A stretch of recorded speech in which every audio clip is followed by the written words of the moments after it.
Hey, Brewer fans, welcome to the Brew Review, podcast number 15. Joining me are Vince and Scott, and Chad is absent once again. This time we just straight up couldn't get a hold of him, so sorry, Chad, maybe next time. So without much further ado, though, hey guys, thanks for joining us. Hey, Craigers. Hey, Scotty. Let's see, in today's episode, we've got a prospect profile here with Freddy Peralta coming up, and then also our Steppin Up to the Plate rapid 9 innings worth of questions provided this week by Scott Bartel. We're all excited about that. Oh, so, yeah. We might want to do the rapid 9 before the fan email, just because if we run out of time, then we can skip the fan email. Yeah, let's do that. Okay. Good idea, Scott. All right. First of all, Freddy Peralta, let's see, backing way up, he was originally signed out of the Dominican Republic as a 16-year-old by the Seattle Mariners. He then was traded on December 9th of 2015 from the Mariners to the Brewers in exchange for Adam Lind. The Brewers received Carlos Herrera, Daniel Masaka, and Freddy Peralta, all quote-unquote lottery ticket rookie single-A pitchers at the time, all right-handers. I know that Freddy Peralta was one of the ones I was the most excited about and thought, however, I will give the caveat that I thought he would end up being like a back and then bullpen arm, kind of similar to what Jacob Barnes is right now. That's kind of what I thought his arsenal was, but I had some hopes from. But since then, he has done pretty well as a starter in the minor leagues. Let me quick go over some of that before we mention what he did in his major league debut with the Milwaukee Brewers. Let's see. Well, just backing up kind of to when he started to break out in 2016 after being acquired. But the Brewers, he spent half of the season in Appleton with the Timber Rattlers and half the season down in Brevard County with the Manatees. And he, in 82 innings pitched, he struck out 97 batters at 3.62 ERA. So really kind of had a breakout that year. Last year, between high A and double A in the Brewers system, he had 120 innings pitched, 169 strikeouts with a 2.63 ERA. Pretty phenomenal stuff. However, he did have 62 walks, which, again, need to kind of keep a wrap on. So he doesn't have the best control, but he's also very hard to hit. And so that brings us to this year at Colorado Springs. Through 34 innings, he's struck out 47, walked 17. He's 5-1 with a 3.63 ERA down in Colorado Springs. And just this past weekend, due to Chase Anderson's tummy ache or whatever he went to deal with, the Brewers had to make the call to Colorado Springs. Freddy Peralta came up, made his major league debut against the Rockies. In 5 2/3 innings, he gave up only one hit, and not until the 6th inning, mind you. Walked 2 batters, struck out 13. Phenomenal major league debut. We're hoping to see some more of them maybe coming up here. There's a good chance he will get sent back down for more seasoning, of course, for the rest of this year. But what are your overall thoughts on Freddy Peralta as a prospect? I know he was made MLB.com, put him just, I think, number 9 of our 10 top prospects coming into the year. Brandon also had him, I believe, in the top 10. With the Brew Review, top 30 future Brewers. So, again, obviously an awesome debut, but what are your overall thoughts on what Freddy Peralta can become here as a prospect? Boy, I mean, when you're looking at his strikeout numbers, that is really impressive. I mean, missing bats like that at his age is pretty impressive, and especially a guy who doesn't have a ton of velocity, so it's some real skill to be able to do that.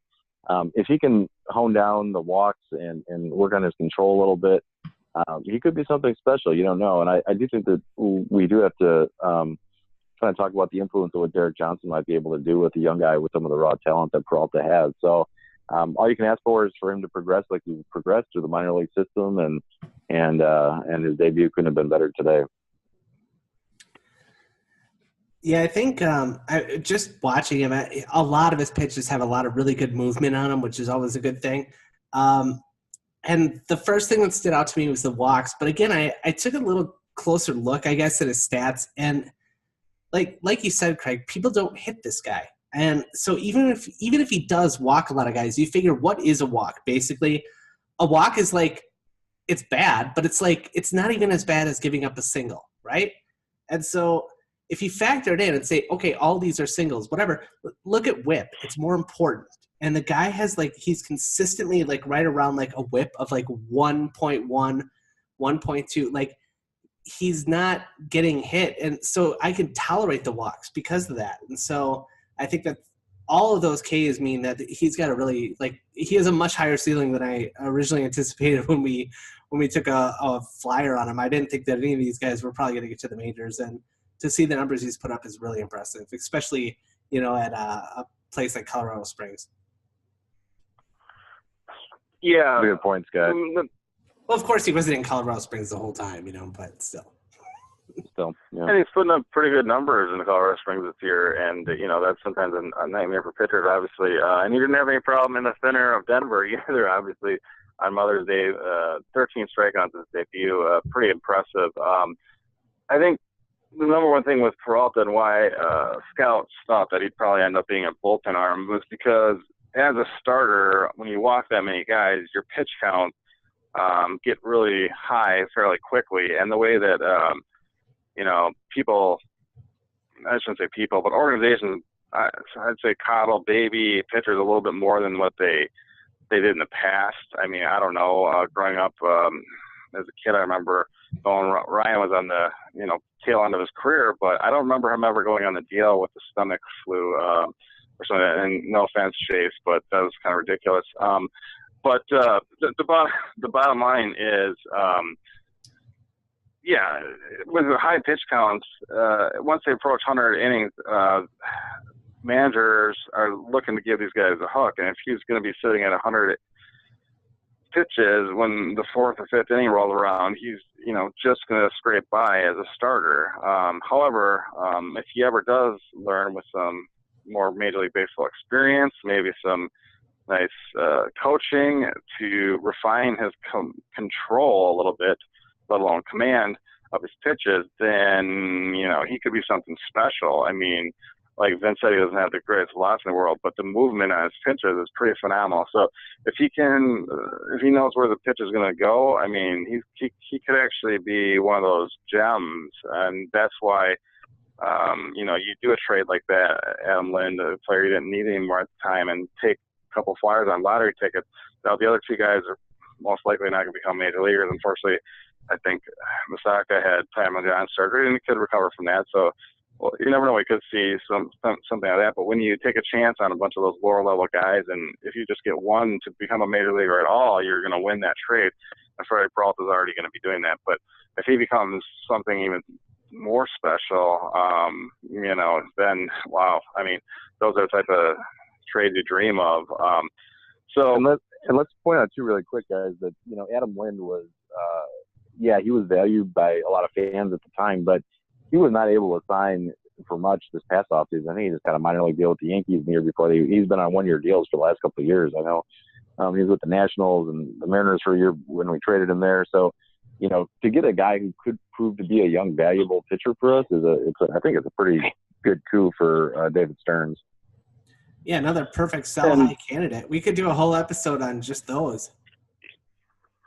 Yeah, and Adam Lind was coming off a pretty good season. I actually thought the Brewers could have got more of a well-regarded at the time prospect, like basically one closer to the major leagues at the time for Lind. And I'm going to admit, I was a little bit disappointed with the haul that we got for Lind at the time. But Freddy Peralta was the one out of the deal that I had some hope for, and it was like, well, if he pans out, then this will be worth it. But so definitely someone to keep an eye on. And I'm sure we will see more starts from Freddy Peralta this year, if not this weekend. He will, even if he gets sent back down, I think we're going to see him in September at least, and he'll get some more major league experience this year. But I think if he continues on his current developmental track, I think he could be a candidate to become a fixture in the Brewers rotation as early as obviously, late this year, next year for sure. So definitely something for Brewer fans to look forward to. All right, well, let's move on from that. And now we're going to go to our Steppin Up to the Plate segment. Scott has put together 9 innings of questions. And I'll let you lead this, Scott, as far as how you want us to answer and all that. So take it away, Scotty. All right. Well, I've prepared 9 great questions for you guys, and I think just to make it easy, I'll have Krager's bat lead off. Vincer's can bat in the second spot, and I'll go last, and we'll just keep going like that. How's that? All right. All right. So first, the real hard-hitting stuff here. Which position has been the biggest positive surprise so far for your Milwaukee Brewers for you? What position? Yep. Well, I don't know if I can just say bullpen. So I'll say the 7th inning setup position because whoever that was, if it's Jeremy Jeffers or I guess there's no defined role, but I'll just say the non-closer / setup segment of our bullpen. And, besides Knable and Hader, everyone else in the bullpen's been my surprise. Awesome. Yeah, and that's good. And like Craig did, take your time on these answers for rapid fire. I mean, they can go as long as we need them to, and kind of get into long definitions and things. As much as you guys don't understand. Okay, whatever. If you have an anecdote or a story that helps your point. Favorite memories. Yeah, which position 1988 was most surprising? No, I'm going to go with I really love Christian Yelich and what he's been able to do. So I'm going to go with, we'll say left field for Christian Yelich, even though he's bounced around a little bit. All right. Those are both great answers. I'm actually going with first base. I think the sort of 3-headed monster between Thames and Aguiar and Braun has worked out really, really well. We haven't even needed G-Man Choi yet. That's how good it is. All right. Let's get to the negatives here. Question 2, which position has been the biggest negative surprise so far for your Milwaukee Brewers for you this year? Oh, yeah. Let's see. Well, I mean, I'm going to end up stealing your guys' thunder on most of these probably because they're fairly obvious, but I will say second base. I don't know. I guess I expected more out of Hernan Perez. I really thought that for some reason he was going to merge out of the 3 mediocre players that we came in the season that can play second base. But he's not proving that that's necessarily going to be true. Let's see who else. Well, VR. I mean, he is what he is. I'm not a fan. And Sogard was right? Yeah, so drew a complete blank. Eric Sogard is no longer up with the big club. So yeah, I guess second base. Yeah, that was a good answer, Craig. I'll be different, I guess, and say catcher. I thought that Manny Pena would probably come down to earth a little bit, but he's really struggled this year. I know he's had a few clutch hits, which has been great, but I would say that I would hope for a little bit more offense out of our catchers. Steven Bell's injury definitely did not help things as well, but I'll say catcher. Yeah, definitely. Those are both great answers. I'm actually going to say shortstop just because I had high hopes for Orlando Arcia, but he's definitely having the sophomore slump, so to speak. I was hoping that he was going to be able to step up and at least, maybe 270, 280 is all I really asked for a guy with that defense, but it hasn't worked out so far. So hopefully he'll be able to pick it up. It's still early. All right, thinking way back to Mother's Day last Sunday, I got to ask, the pink for Mother's Day or the baby blue for Father's Day out on the field, do you guys think that's a good thing or a bad thing?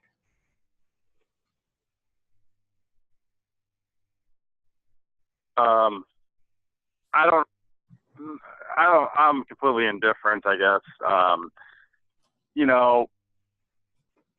I guess I'll just take this point to make the point that I saw the WNBA has literally, instead of the team name on the front of their jerseys, they literally have a company name on the front of their jerseys by their numbers.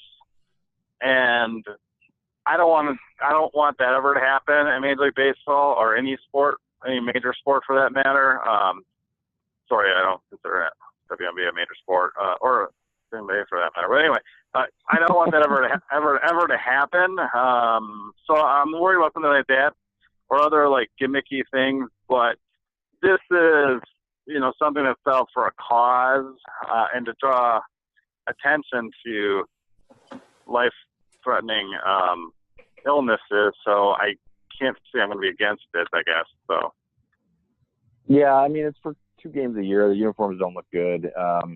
It's overhyped. That being said, the money is going to support, breast cancer awareness or curing breast cancer. And for Mother's Day, and I think it's, what is it for Father's Day? Pancreatic cancer? I guess I should know like that. Prostate or something. Prostate cancer. That's it. Yeah. So I see what they're doing, and I commend Major League Baseball for doing something like that. I think it's way different than a company's name on the front of a jersey too, Craig. I think this is just because it's a 1-day thing, once or twice a season. I think that it's not that big of a deal.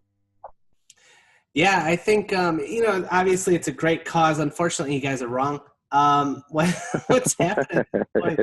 It's completely jumped the shark. Like, I remember, now we've been doing this, I think, like 12 years or something like that.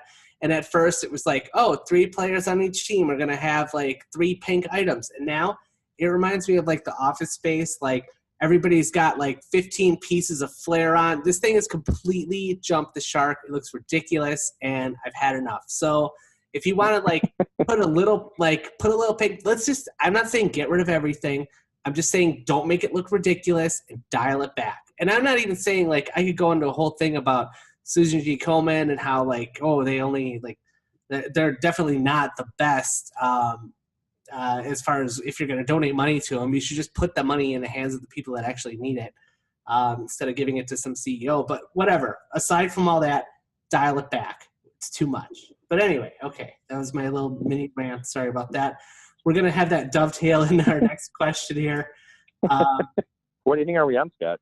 I'm sorry. Now we are on inning number 4. Right. What was the better Brewers Mother's Day game? Last year when we were down 7-1 in the 6th, and then Pena homered in the 8th, and we beat the Mets 11-9.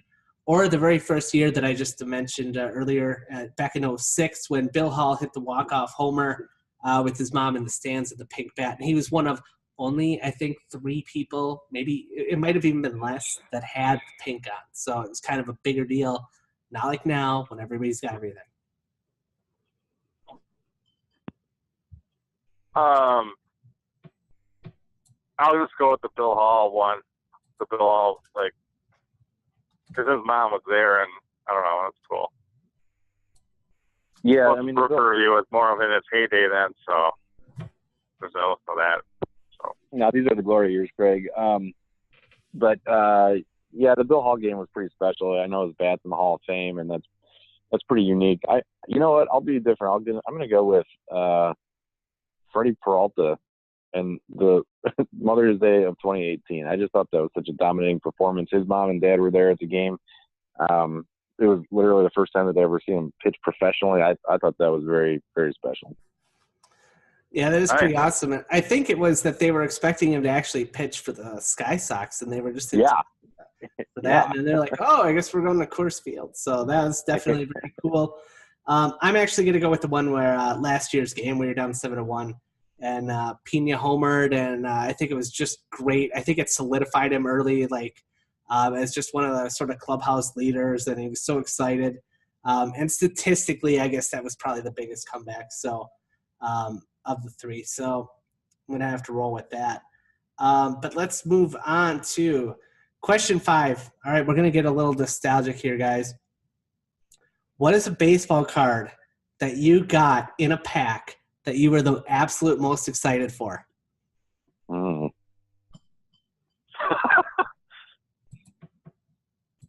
don't know, like Billy Ripken with a swear word on the bat.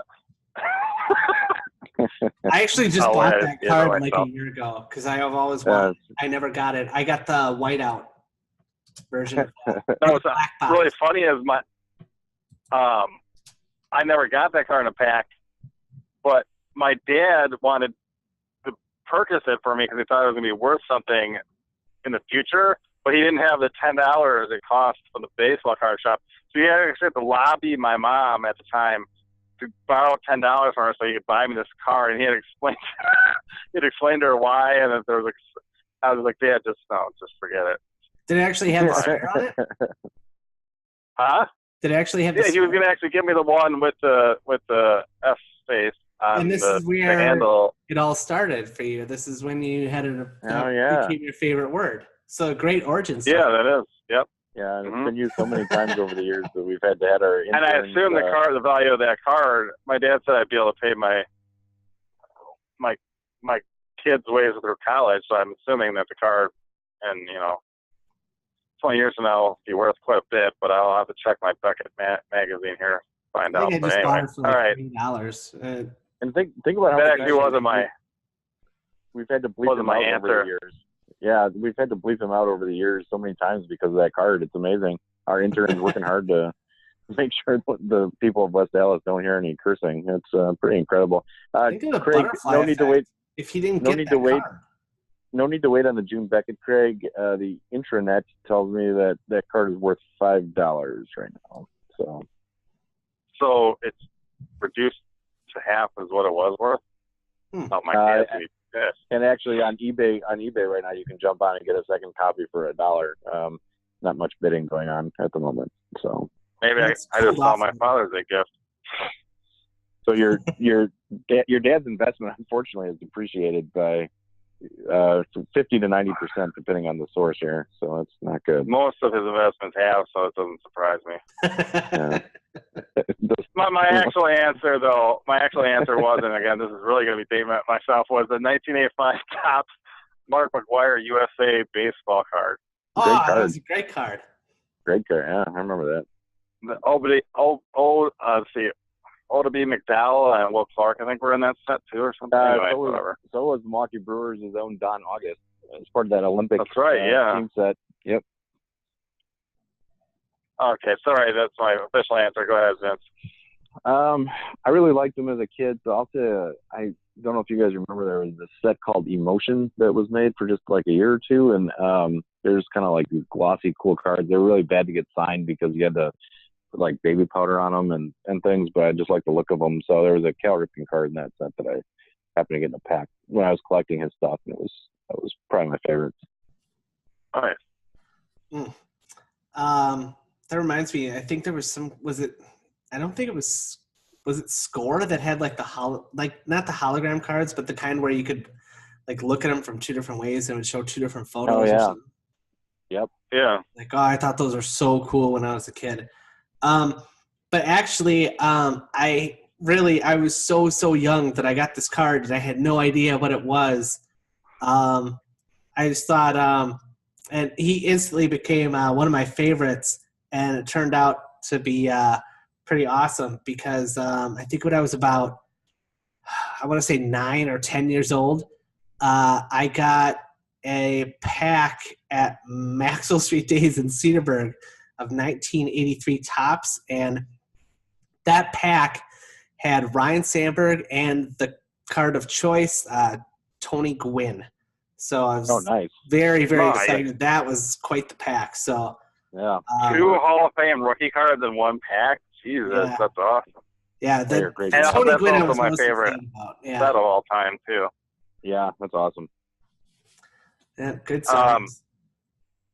So, all right, Scott, I have to go in a couple minutes, so if you could please make this a little more rapid, that'd be awesome. Oh, yeah. This one's going to have a little bit more story to it, too, a little nostalgia. Great to get to the interviews, yeah.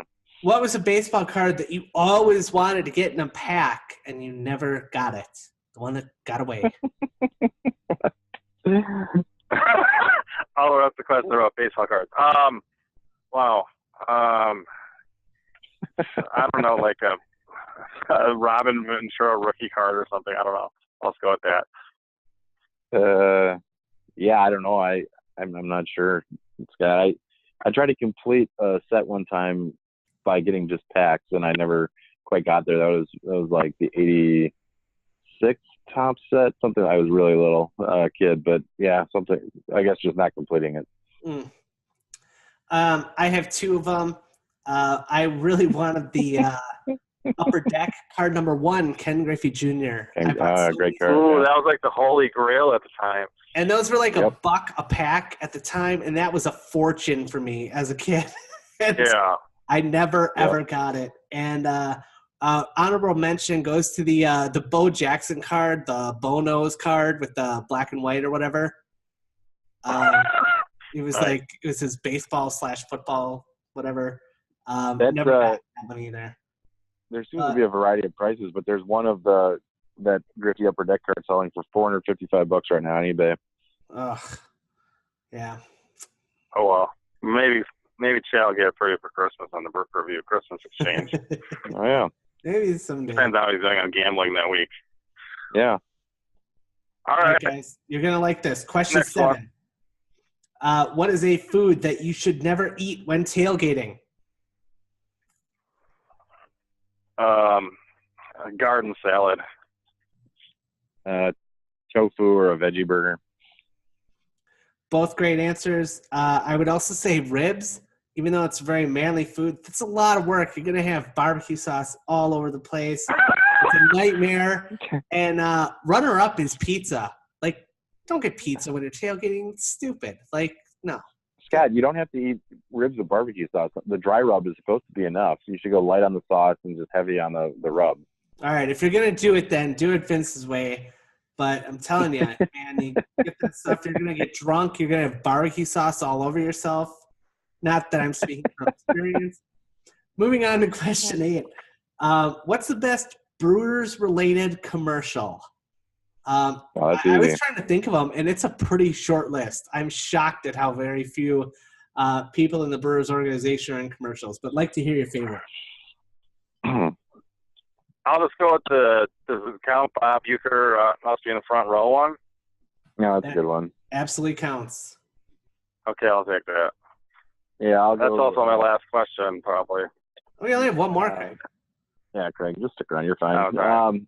I know he's got an interview coming up here. No, I'm going to go with Uecker as well. We'll go with the Usingers commercial he does with Brewers clubhouse manager Tony Migliaccio, where he just smells a big hunk of meat and talks about the old world.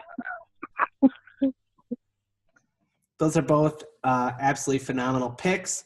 I'm going to go with my runner-up is there was a really bad MasterCard commercial that said, like, get the spirit, get the card, Milwaukee Brewers. And then Glenn Braggs holds it up and goes, MasterCard. And it was really funny.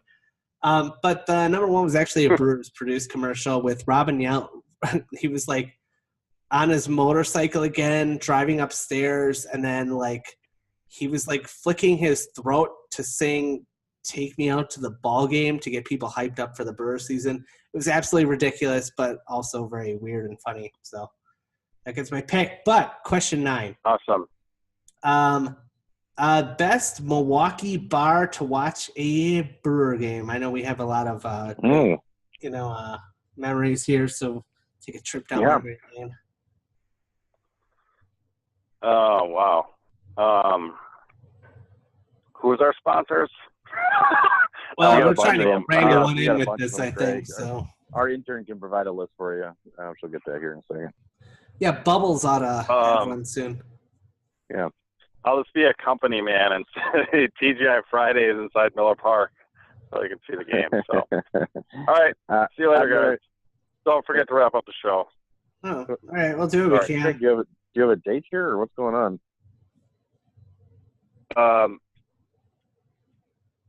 I'm driving next to a woman that has 2 dogs in her lap, so it's not good. At the same time. I'd rather not die. Hope they're lap dogs. No, it's they're both tiny lap dogs, but this is not good. See you guys. We'll see you later. I hope Craig is safe. Yeah, boy. I'm going to go with J&B's, the old Long Longs up on Blue Mountain Road. I was a big fan of that while we were all working at the stadium back in the day. And after we started winning our Whammies and becoming an award-winning television show, to be greeted there as celebrities is pretty awesome on a routine basis. And they got a shuttle to Miller Park, so you can go there before the games and go to the stadium, or you can just stay there and watch the game, as I know you're prone to do, Scott. So, yeah, it was I'd say J&B's. Or rounding third for honorable mention. Yeah, my fiance and I both enjoy rounding third quite a bit, so I'd say that one. Yeah. I put for runner-ups, I put Left's Lucky Town. That was always a good place. Yep. One that I've actually never been to, Dugout 54. I think that's right there on Blue Mountain, isn't it? No, we've been to it, Scott. That's the old Dairies. It's just changed. It's changed ownership a couple times. No. It's not an Irish bar anymore? Unfortunately, Dairy passed away a couple years ago. So after Dairy, it sold once to some place or to some group that didn't do much with it, and then it was made Dugout 54, and they got a ton of good beers there on tap, and I would highly recommend it. But it is the old Dairy, so we have been there before. I've been there with you. Oh, perfect. Yeah. I remember they had some very talented employees there that were very nice people. They did back in the day. Yeah, and I see they have a lot of I saw they had a lot of beers on tap. It just looked like a good place. Yeah, but definitely. I got to say Benno's, of course, for the same reason. A lot of great beers on tap. Good old West. They still have your picture up on the wall, by the way, from you doing the Around the World Challenge. Oh man. Well, it was a great challenge. I'm glad to have accomplished it, although it didn't necessarily. It doesn't always end the way you think it would. You know, when you get to a road like that. But of course, all glory is fleeting, Scott. Of course, the old Magoo's. I think that's called Fourth and Long now, but Magoo's had those great grilled hot wings. I'm not sure if Fourth and Long actually does those, though. I haven't been there, so. I was there once, and they do. Yeah, they do. Not quite as good as the old Magoo's, but yeah, not bad. And they're one of our sponsors, though, so you can't say too much. No. Well, if their wings are still the same, they definitely have to be good, although Fourth and Long, I don't get that baseball reference, so I guess it's a little disappointing, but, you know. But, yeah, that was your Rapid 9. It was pretty quick. Overall, not bad. And unfortunately, yeah, just as I thought, we don't have time for an email question tonight. We're sort of running out of time, but we had an email though from our anonymous source, Tom Carter, didn't we? That's right. Although I don't know if you saw, he actually put a lot of exclamation marks at the end of the sentence, like about 40, and he said something along the lines of, in order for me to remain anonymous, you cannot keep mentioning my name. And so he was really adamant about that. Huh. Yeah, the intern mentioned something about that, but I didn't pick all of it up. They said that there was a lot of exclamation points and asterisks and other stars and things of that nature in the email. But I don't know. Our anonymous source, Tom Carter, has been such a great help for the show over the years. I'm sure it was fine. We'll just have to talk to him for next week. Well, and I did email back to him, and I said, "Oh, sorry about that, TC." And then he wrote back and goes, "No, I'm not talking about right now, idiot. I know my own name, but don't put my name out to anybody else." So that's also my fault. I misinterpreted part of that. It's just a miscommunication. You know what we can do, Scott? We can let's just ask him on Twitter if he prefers to be T Carter or Tom C on the air, and then that'll clear up all the confusion. And remember, Brewer fans, that you can send us. Our Twitter account is Brew Crew Review 1 on Twitter, and you can also email us your questions at brewcrewreviewpodcast@gmail.com. I know that Scott has his interns checking on that very frequently. Yeah, that's Brew Crew Review Podcast with an S at the end of it. So I think that's probably why we're not getting as many as we thought. I think a lot of people might just be sending it to the wrong address. That's probably a big part of it. But things are really turning around for us. We're really starting to pick up steam. We're at like 24 followers on Twitter. That's huge. I see that like we're getting like almost 10 views per podcast on YouTube, and only half of those are from us. So that's awesome. I know. That's pretty awesome. Brian's mom, I know, has been watching, but our sponsors are going to be happy with those numbers. That'll be really nice. Yeah, I don't have a demographic breakdown of it either, but I mean, I don't know. They should be happy with what they can get. So, okay, we only have like a minute, but I got to ask this rapid 9 quick extra inning question. Go ahead and look at Cato Kalin's Twitter and tell me who gets angrier at the Milwaukee Brewers, Cato or Craig? Well, it's Craig. There's no question about that. But Cato's a close second. So I should ask Cato if he's ever punched a tree because of the Brewers. Destroying porta pots since 2004. But yeah, that's a good wrap there, Scott. I think on that note, we'll send it back to the studios with Craig. And again, first place Milwaukee Brewers, guys. It's pretty exciting. Yeah, pretty awesome stuff.